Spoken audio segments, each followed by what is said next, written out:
Meanwhile, in Sudan, millions of Southern Sudanese have lived in the north for decades. Some had jobs, others were married, and their children were born there.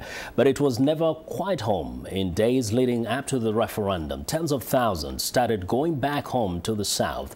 VOA's Ndiho caught up with Dominik Bartsch, UNHCR's program coordinator for Sudan and Chad, who says many returnees will need assistance to rebuild their lives.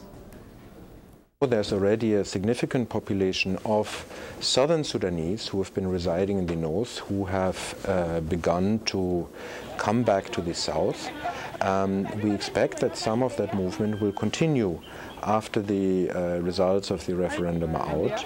And obviously, as the Southerners come back and rebuild their lives back in the south, that will create some specific challenges, but also some opportunities. What are some of those transitional challenges that you anticipate? One immediate challenge is if indeed it turns out that a large number will remain in urban areas, what this means for those cities. What are the implications for Juba, for instance, if you have a sudden inflow of a large population in terms of infrastructure, but also in terms of, for instance, job opportunities, because many of the Southerners going back, they may have had employment in the north, and they will come back in the expectation of being able to find jobs in Juba.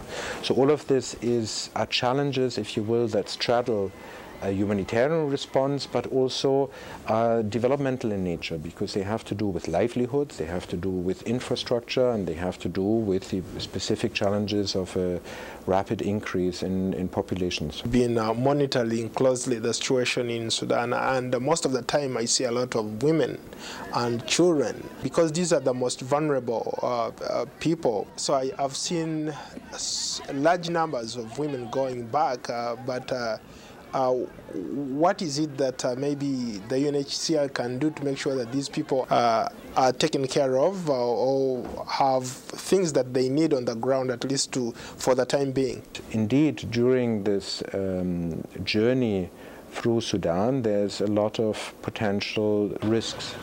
Let us not forget that there's areas where you still have tension and where women and children would be particularly vulnerable.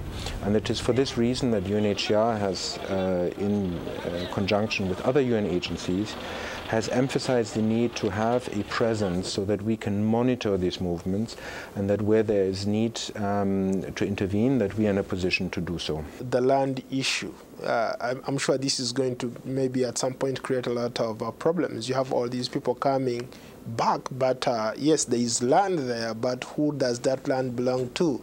Can an individual have access to that land?